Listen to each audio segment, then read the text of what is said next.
Người chơi mới solo cấp cao nhất. Chương 32. Bên ngoài nhà thi đấu của hội thức tỉnh. Thời điểm này bên trong đang diễn ra trận đấu của Jinhee và Yu Sung. Đột nhiên một tiếng nổ lớn phát ra từ trong nhà thi đấu. Một tia sáng màu hoàng kim chiếu thẳng lên bầu trời. Vụ nổ đã để lại một lỗ thủng lớn trong nhà thi đấu. Mà ở dưới mặt đất, vô số băng tiễn vẫn còn nằm lăn lóc trên sàn đấu. Ở một bên, Yu Sung cũng đang khá chật vật, khó khăn lắm cậu mới thốt ra được một câu. Rốt cuộc thì cậu sở hữu bao nhiêu kỹ năng vậy hả? Sau câu nói, cả thân hình của cậu ta đổ gục xuống sàn đấu. Mà ở một bên, Jinhee vẫn ung dung như chưa có chuyện gì xảy ra. Anh ta từ từ tiến đến chỗ Yu Sung, đưa tay ra, anh lục tìm tấm thẻ chợ đen trên người cậu ta. Cầm nó trên tay, Jinhee mỉm cười với cậu bạn đã bất tỉnh từ lâu. Cảm ơn nhé anh bạn, tôi sẽ sử dụng nó thật tốt. Lúc này trên khán đài, đám khán giả cũng bàn tán xôn xao về trận đấu. Cậu có thấy không, thứ hắn dùng là đại băng hỏa tiễn đó. Lại còn cả nhật quang tuyến nữa, nó làm sập luôn trần nhà kìa. Tôi nghe nói hắn ta hạng ép đó, ép cái con khỉ ấy. Tiến về mép sàn đấu, cậu đến chào hỏi ông già và cô gái. Hai người lúc này cũng cảm thấy có chút hoảng sợ với năng lực mà Jinhee vừa thể hiện. Nở một nụ cười hòa nhã cậu trấn an hai người. Lần đó ta đánh nhau khá căng, nhưng mọi chuyện đã qua rồi mà. Ho khan một tiếng ông già tán đồng. Tôi cũng chẳng muốn xung đột với cậu lắm đâu. Cô gái cũng đồng ý với ông ta. Nhìn cô gái, Jinhee đưa ra đề nghị. Lee Yuri, nếu đồng ý hợp tác vui vẻ, vậy tôi nhờ cô một việc nhé. Cho tôi số điện thoại của cô đi. Cầm chiếc điện thoại trong tay, anh nói thêm. Nếu không thích thì không cho cũng được.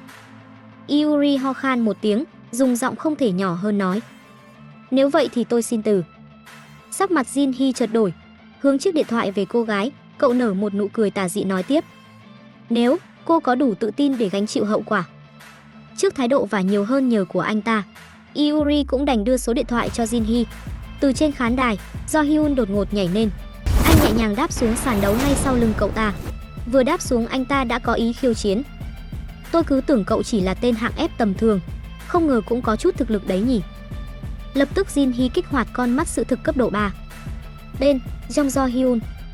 Giới tính: nam, tuổi 33, cấp độ 21. Nghề nghiệp: tá lực sư. Kỹ năng: cự nhân chi thủ cấp 5, cự nhân thuẫn cấp 5, trị liệu cấp 5, thâm tức cấp 5, miệt thị kẻ yếu cấp 4. Vất cặp kính râm về phía sau, như chuẩn bị tẩn ai đó, gã chậm chậm tiến về phía Jinhee. Điều kiện sao chép: hiện tại đối phương đang tiếp cận cậu với ý đồ gì đó. Nếu tìm hiểu được đó là gì, bạn có thể sao chép cự nhân chi thủ. Nhìn vào tên cốt đột phía trước, Jinhee tự hỏi hắn đang đặt chủ ý gì lên người mình. Nhưng càng thắc mắc hơn là tại sao mỗi lần có người muốn âm mưu với mình thì cái hệ thống này lại biết được mà thông báo, chứng tỏ đây không phải là hệ thống bình thường. Đột nhiên hắn giơ hai tay nên tỏ ý chỉ muốn nói chuyện. Đừng nhìn tôi như vậy, tôi chỉ muốn nói chuyện thôi. Nhìn hắn một cách cảnh giác, Jinhee hỏi lại. Vậy anh muốn gì? Siết chặt nắm đấm, hắn tự tin nói. Đơn giản thôi, là người cùng ngành nên kiểu gì cũng đụng nhau sau này. Với tư cách là đồng nghiệp, rất mong được cậu chiếu cố. Đưa tay về phía Jinhee tỏ ý muốn hợp tác, nhưng Jinhee vẫn không có bất cứ hành động nào. Cậu chỉ mỉm cười, rồi kích hoạt con mắt sự thật một lần nữa. Hệ thống thông báo. Jong Do Hyun đang nói dối. Sau khi đọc thông báo, Jinhee bắt đầu phân tích. Phía sau vẻ mặt thảo mai giả dối đó, tràn ngập sự tự ti và phẫn nộ. Còn đám phóng viên thì như đã đợi sẵn từ trước. Còn bàn tay hắn đang đưa ra, có lẽ ẩn chứa kỹ năng độc nhất cự nhân bạo lực cũng nên.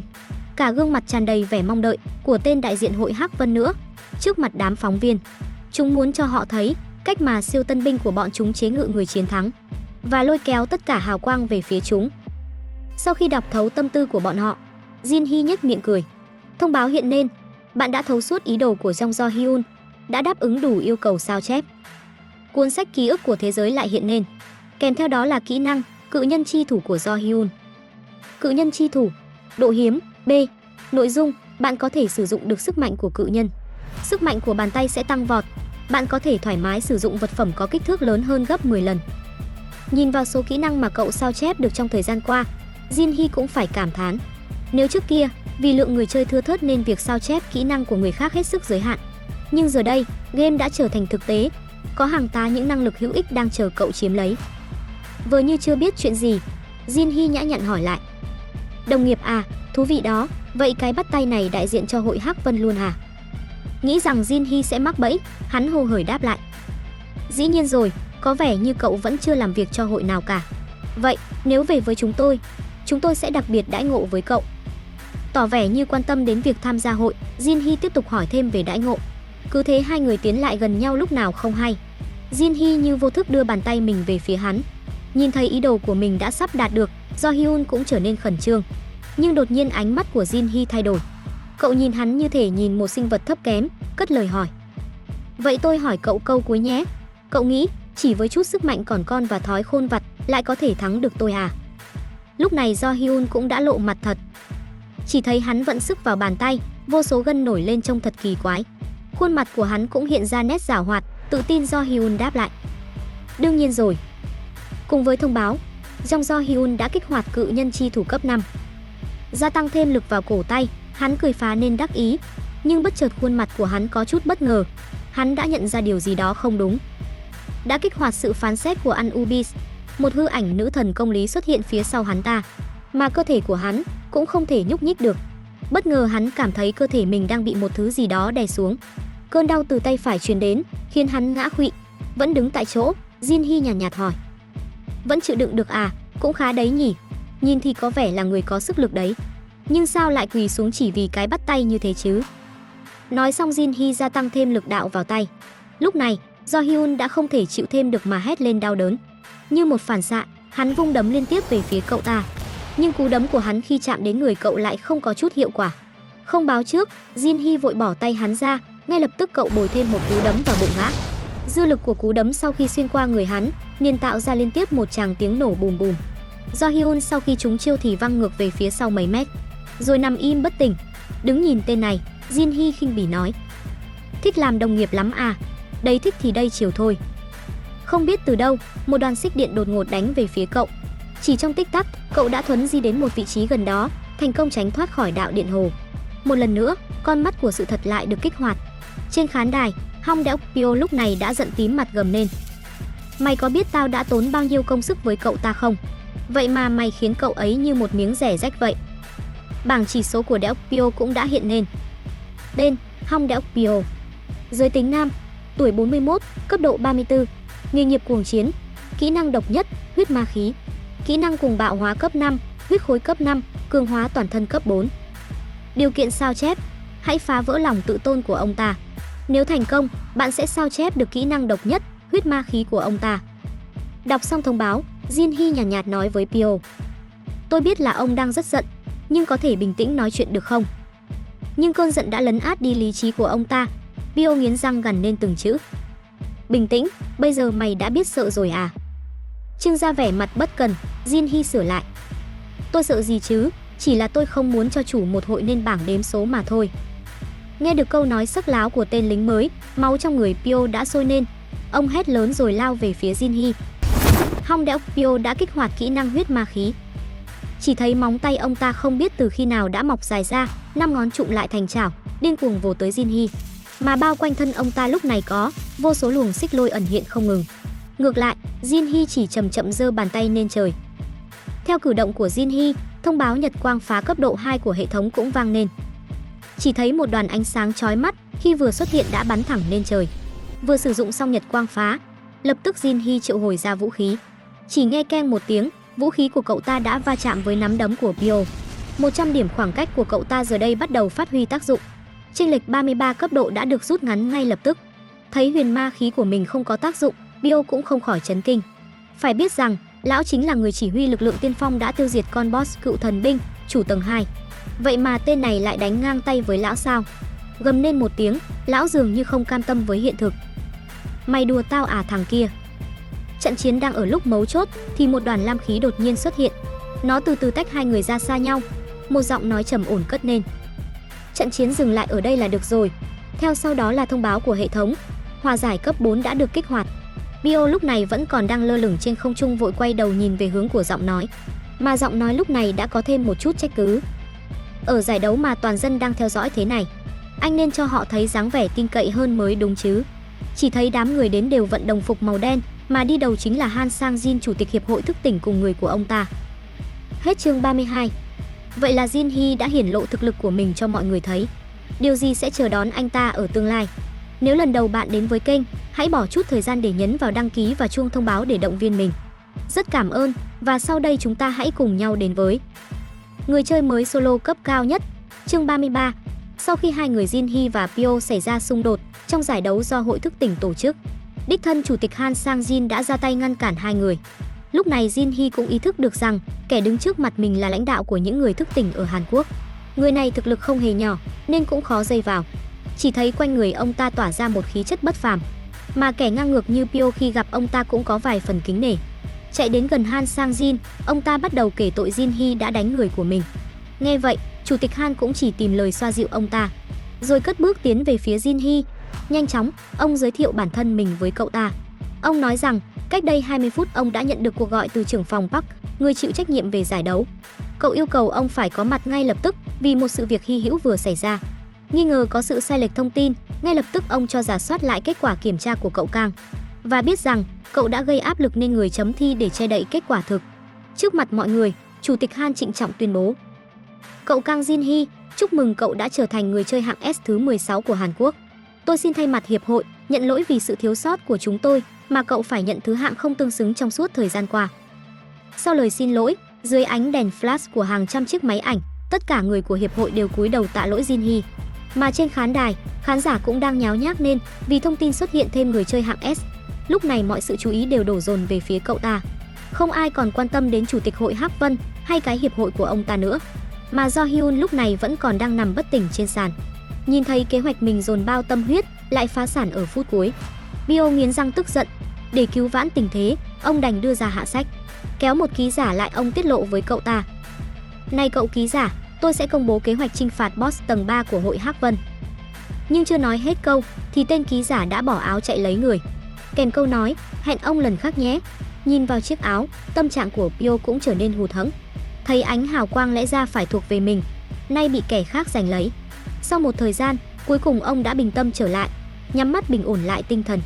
Ông lặng lẽ bỏ đi để mặc cánh phóng viên, và kế hoạch nâng tầm hội Hắc Vân đã dày công sắp đặt. Hệ thống hiện lên thông báo: "Bạn đã đủ điều kiện sao chép kỹ năng của Hong Deok Pyo." Huyết ma khí cuối cùng đã được lưu vào thế giới ký ức. Ngày hôm sau, trên tất cả các mặt báo đều đưa tin về Jin Hee, mà cư dân mạng Hàn Quốc lúc này cũng chỉ bàn luận về anh ta. Đoạn video do Hyun bị đánh cũng trở nên viral. Phần lớn bình luận đều công kích anh ta: "Bị uýnh một phát là nằm luôn, có lô quá không vậy bà? Hẳn là làm nghề tá lực sư cơ đấy. Coi xong cái này, tôi cũng nhờ em gái đánh vào bụng thử xem, không ngờ đúng hôm sau mới tỉnh dậy thật. Có khi em gái bác cũng hạng S đấy." Đồng quan điểm: "Ông cho nó đi kiểm tra thức tỉnh đi." Nhìn thấy phản ứng của cư dân mạng đúng như mình suy đoán, Jin Hee cười đắc ý. Nhớ lại thời điểm trước, khi cậu ngỏ ý muốn đi Las Vegas, chủ tịch Han đã lập tức chuẩn bị một chuyên cơ riêng cho cậu. Ngồi trên ghế đặc biệt, cuối cùng Jin Hee cũng hiểu lý do mà mọi người đều tranh giành thứ hạng càng cao càng tốt. Có đãi ngộ thật là tốt, cậu thì thầm. Chiếc chuyên cơ nhanh chóng đã bay đến địa phận Hoa Kỳ. Trong khoang đặc biệt, cô tiếp viên đang đẩy xe đồ ăn đến chỗ Jin Hee, đặt trước mặt cậu ly rượu vang thượng hạng cùng đĩa beef steak nóng hổi. Cô tươi cười mời cậu ta dùng bữa. Vậy là sau bao năm khốn khó, cuối cùng cậu cũng biết được cảm giác của người giàu. Đang thưởng thức thì Loli Chan đột nhiên gọi cậu.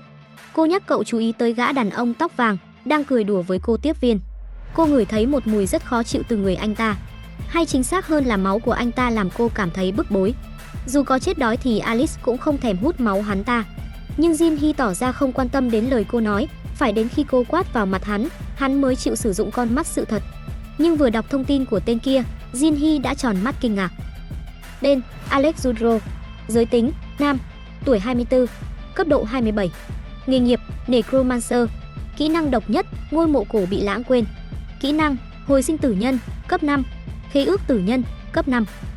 Điều kiện sao chép: tùy mức độ thân thiết mà bạn có thể sao chép kỹ năng độc nhất hay kỹ năng khác. Tuy nhiên muốn đạt độ thân thiết cao nhất, bạn phải gia nhập hiệp hội quỷ nhân. Nhìn vào gã đàn ông lịch lãm trước mặt, trong lòng Jin Hee chợt thốt nên hai chữ: quỷ nhân. Đến bây giờ, sau khi đọc xong bảng kỹ năng của hắn ta, Jin Hee vẫn không tin kẻ đó lại thực sự là một quỷ nhân. Lúc này, tên kia cũng tình cờ đi ngang qua chỗ của Jin Hee. Sau khi liếc nhìn thấy cậu, bằng một điệu bộ không thể tự nhiên hơn, hắn vừa nhận ra cậu là người chơi hạng S mới nhất của Hàn Quốc. Dù biết hắn đang diễn nhưng Jin Hee vẫn không tỏ thái độ gì. Cậu đang thầm đánh giá mình đã trở thành mục tiêu của hiệp hội quỷ nhân rồi. Nở nụ cười đáp lễ hắn ta, cậu chủ động trả lời câu hỏi của hắn. Nhanh chóng tên này đã đưa danh thiếp của mình cho cậu. Sau đó gã chỉ tay về phía quầy rượu và gợi ý hai người nên uống với nhau vài ly trước khi chuyến bay kết thúc. Tuy biết hắn là người xấu nhưng Jin Hee vẫn để yên xem hắn làm gì. Cậu lập tức nhận lời hắn ta, ngồi trên quầy rượu cùng với chai cognac hạng sang. Hắn không ngần ngại mà nói hết về bản thân. Nào là việc hắn đã thành công trong việc kinh doanh mỹ phẩm thế nào, nào là những việc hắn đã phải trải qua khi tháp thí luyện xuất hiện. Jin Hee chăm chú nghe hắn nói như nuốt lấy từng lời. Còn tên quỷ nhân cũng liên tục kể chuyện về mình mà không biết Jin Hee đã biết rõ thân phận của hắn. Lắc ly rượu trong tay, cuối cùng hắn cũng đi vào chuyện chính. Thực ra tôi đến Hàn Quốc lần này không phải để bán mỹ phẩm, mà là để phát triển dự án người thức tỉnh. Uống một chút rượu hắn nói tiếp. Nhưng dự án lại có chút vấn đề xảy ra.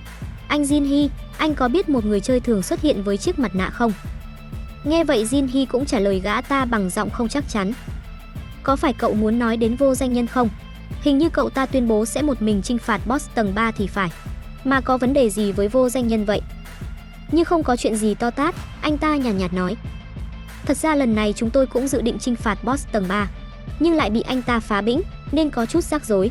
Tuy ngoài mặt hắn nói làm vậy để hạn chế thương vong, nhưng nguyên nhân phía sau thực ra là để độc chiếm chiến lợi phẩm. Nhìn gã tóc vàng, Jin Hee hỏi lại. Anh nói như thể hiểu rõ hắn ta vậy. Tóc vàng nhìn Jin Hee một hồi rồi tự tin đáp lại. Anh có thể coi là như vậy đi. Nhìn gã bằng ánh mắt, bố mày mà không ở trên máy bay thì mày chết với bố. Nhưng ngoài mặt, cậu ta vẫn tỏ ra niềm nở với hắn. Bỏ thêm đá vào ly rượu, cuối cùng hắn cũng nói ra mục đích của mình.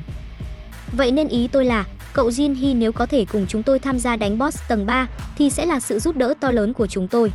Nghe vậy Jin Hee giả như không hiểu hỏi lại. Chẳng phải là Vô Danh Nhân đã tuyên bố chinh phạt một mình rồi sao? Cầm chai rượu hướng về phía Jin Hee, tóc vàng cười danh mãnh. Vì chẳng ai có thể ngăn cản hành động của những người chơi hạng S như chúng ta cả, nên ta có thể tự do hành động. Hơn nữa vật phẩm rơi ra từ con boss tầng 3 rất đáng giá. Đưa tay ra ngụ ý mình không cần rót thêm. Trong đầu cậu ta thầm cân nhắc kế hoạch xử lý tên này. Sau một hồi suy nghĩ, Jin Hee bày tỏ rằng dù gì cũng là người mới nên không muốn đắc tội với những bang hội lớn.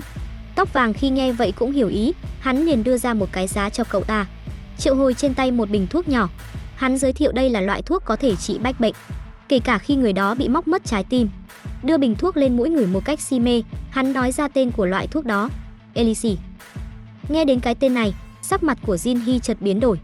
Cầm trên tay thánh dược có thể cứu mình một mạng. Jin Hee cũng tự hỏi, hiệp hội quỷ nhân làm cách nào để sở hữu được thứ này. Nhìn vào ánh mắt si mê của Jin Hee, tóc vàng cười đắc ý. Nó là thứ mà ai cũng thèm muốn mà. Tôi sẽ để nó ở chỗ anh coi như phí đặt cọc nhé. Lấy từ trong túi ra một cây bút, vừa đặt xuống bàn thì một bản hợp đồng cũng đồng thời xuất hiện. Anh chỉ cần ký vào đây thôi. Alex đã kích hoạt khế ước tử nhân cấp 6. Nhìn vào bản hợp đồng, Jin Hee vội kích hoạt con mắt sự thật để xem xét. Tuy thoạt nhìn, nó giống như hợp đồng bình thường, nhưng khi vi phạm khế ước, một lời nguyền tử vong sẽ ám lên người vi phạm. Sau khi cân nhắc kỹ, cậu quyết định trả lời hắn. Xin lỗi, tôi không thể ký vào đây được. Tôi là người cẩn trọng nên việc gây hấn với các hội lớn có hơi. Nhíu mày, tóc vàng tỏ ra khá thất vọng. Có vẻ như điều kiện của tôi vẫn chưa đủ hấp dẫn với anh. Thật tiếc khi tôi đã kỳ vọng rất nhiều. Nhưng khi chuẩn bị lấy lại lọ thuốc thì Jin Hee đã giật tay lại. Ngạc nhiên trước thái độ của cậu ta, Alex nhíu mày hỏi cậu ta định làm gì. Cầm lọ thuốc trong tay, Jin Hee bắt đầu lật mặt. Dù là người thận trọng, nhưng tôi cũng là người khá tham vọng. Thứ gì tôi muốn thì nhất định phải đem nó đi. Nhíu mày tức giận, Alex gằn giọng hỏi. Anh đang nói cái gì vậy hả? Đang nói chuyện thì lúc này máy bay đột nhiên rung lắc mạnh. Vậy là thanh niên Jin Hee đã lộ bản chất lưu manh của mình.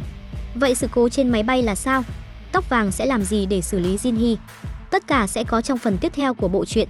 Nếu bạn là người mới lần đầu biết đến kênh mình, hay chưa có thời gian đăng ký, hãy bỏ chút thì giờ để ấn vào nút đăng ký và chuông thông báo giúp kênh được nhiều người biết đến hơn. Còn bây giờ, hãy cùng đến với người chơi mới solo cấp cao nhất, chương 34. Như đã biết ở chương trước, sau khi lấy lọ thần dược của Alex, Jin Hee đã không có ý định trả lại. Khi hai người chuẩn bị tranh chấp thì máy bay đột nhiên xảy ra sự cố. Nhìn vào đám ma lực mà Jin Hee tỏa ra, Alex cũng thầm rủa tên điên này. Nếu còn tiếp tục phát ra ma lực thì máy bay sẽ không chịu nổi mà rơi mất. Ngay sau đó, cơ trưởng liền thông báo máy bay đang qua vùng khí lưu mạnh, yêu cầu tất cả mau thắt đai an toàn. Cất lọ thuốc vào túi, Jin Hee điềm nhiên như không có chuyện gì, đứng dậy đi về chỗ của mình. Bị chơi một vố đau, cuối cùng thì Alex cũng nhận ra. Anh đã biết từ đầu rồi phải không? Liếc nhìn cậu ta, Jin Hee cười châm chọc. Cứ cho là vậy đi, mà cậu diễn cũng khá đấy. Nhìn theo bóng lưng của Jin Hee, Alex đe dọa. Một người mới như anh, tốt nhất là đừng chọc vào chúng tôi. Nếu không vô danh nhân sẽ tìm đến anh đấy. Chỉ tay về phía cậu ta, Jin Hee không chút kiêng nể nói. Đúng là dối trá, ai lại tin vô danh nhân cùng hội cùng thuyền với các ngươi cơ chứ. Thấy lời nói dối của mình bị hắn vạch trần dễ dàng, Alex cũng tự hỏi quan hệ của gã này với tên đeo mặt nạ kia là thế nào. Lúc này, hàng trăm giả thuyết trong đầu Alex hiện lên. Vung vẩy lọ thuốc trong tay, Jin Hee đùa rằng nếu hắn ngoan ngoãn, mình có thể tiết lộ một ít thông tin cho hắn rồi bỏ đi. Nhanh chóng, chuyến bay đã tiếp đất an toàn. Mối nghiệt duyên của hai người cũng tạm kết thúc tại đây. Tới Las Vegas, Jin Hee không vội mà đi thăm thú tất cả các địa điểm được cho là nổi tiếng nhất ở đây. Nhìn vào vẻ tráng lệ của thành phố cờ bạc, nhóc Loli cũng phải thốt lên. Đây là thành phố của loài người ư? Cỡ này thì cũng không tệ đâu.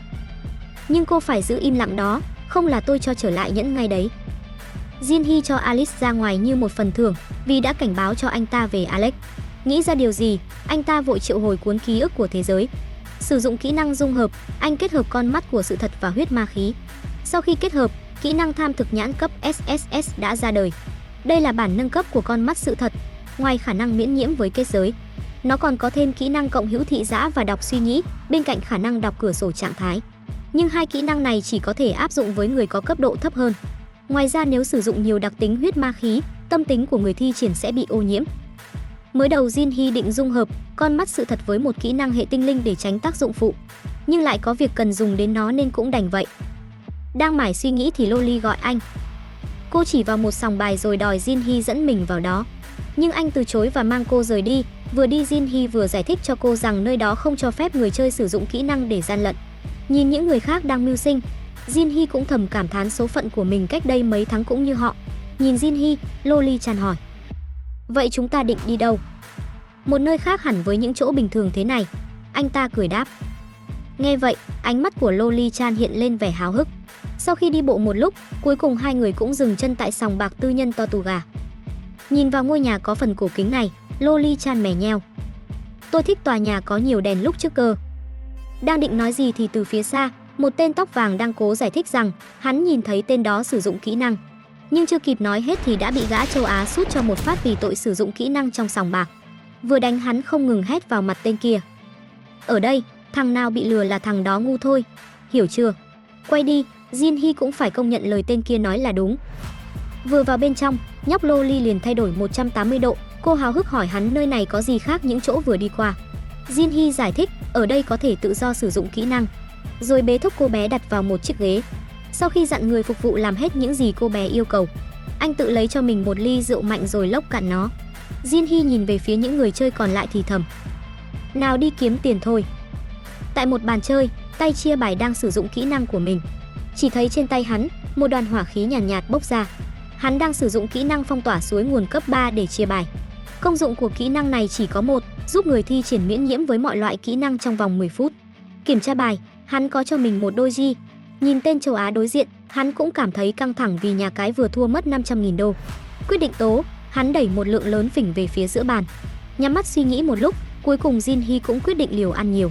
Đẩy hết số phỉnh mà mình có. Anh hô lớn, all in. Nhìn số phỉnh trị giá 5 triệu đô, Jin Hee hỏi gã chia bài. Số tiền khá lớn đó, không sao chứ? Tự tin với bài mình đang có, tay chia bài đáp lại. Nhà cái đương nhiên lúc nào cũng phải tự tin rồi. Cầm ly nước, Jin Hee hỏi chủ nhân của nơi này là ai. Không ngần ngại gã dealer tiết lộ. Nơi này do hội Scavenger quản lý. Lúc này, tay chia bài cũng nghĩ thầm, sao đột nhiên tên này hỏi nhiều thế? Bất ngờ Jin Hee hỏi hắn. Ở đây không cho phép hỏi nhiều nhỉ? Dù rất ngạc nhiên, nhưng theo phản xạ hắn cũng cố giải thích với cậu ta. Lúc này, tay chia bài cũng đã biết Jin Hee làm cách nào để chiến thắng. Đơn giản là cậu ta có thể đọc được suy nghĩ của người khác. Dù vậy nhưng hắn ta cũng không lo lắng, vì trước khi lật bài, hắn sẽ trao đổi những lá bài, kích hoạt bàn tay kỳ dị cấp 4. Nhưng khi lật lên thì bài của hắn vẫn là đôi G. Kinh ngạc khi thấy kỹ năng của mình đã mất tác dụng. Hắn vẫn không hề hay biết rằng mình đang bị dính kỹ năng lời nguyền của thần Anubis. Cầm hai lá ca trên tay, Jin Hee nhẹ nhàng ăn hết nhà cái. Trong thời gian qua, hắn đã dùng kỹ năng của tham thực nhãn để liên tục đọc suy nghĩ đối phương. Nhờ vậy mà đã thắng được một số tiền lớn. Đang định lấy số chip thắng được thì một đám áo đen lao tới cản hắn lại. Nhanh chóng chúng đã vây kín xung quanh Jin Hee. Một gã đô con hất hàm nói: "Tuy không biết cậu dùng cách gì để thắng, nhưng có vẻ cậu phải đi theo tôi một chuyến rồi." Ung dung như không có chuyện gì, Jin Hee nhàn nhạt hỏi: "Ở đây đối xử với khách hàng như vậy à?" Gã tóc đỏ khi nghe vậy bèn nhíu mày nói: "Kẻ đến đây khoáng một số tiền lớn như vậy, không thể coi là khách hàng được." Nghe vậy Jin Hee cũng chỉ nhếch miệng cười mỉa. Gã tóc đỏ như không quan tâm đến lời cậu ta, vội hạ lệnh: "Mau, giải hắn về phòng." Còn chưa nói hết câu thì hắn đã thấy tên đô con bay qua đầu mình. Quay lại thì đã thấy Jin Hee đứng lên. Cậu không nóng không lạnh nói với tay quản lý: "Ở ngoài cửa tôi có nghe người của anh nói một câu, ở đây thằng nào bị lừa là thằng đó ngu." Nhe hàm răng trắng ởn của mình ra cười với hắn. Hai tay Jin Hee đã nắm lại thành quyền, chuẩn bị giải quyết những tên còn lại. Vậy là Jin Hee đã có đủ tiền để tham gia vào cuộc đấu giá ở chợ đen. Hắn sẽ mua được gì ở đó? Tất cả sẽ có trong tập tiếp theo. Nếu bạn thích video, hãy nhấn đăng ký và chuông thông báo để ủng hộ kênh. Còn bây giờ, xin chào và hẹn gặp lại.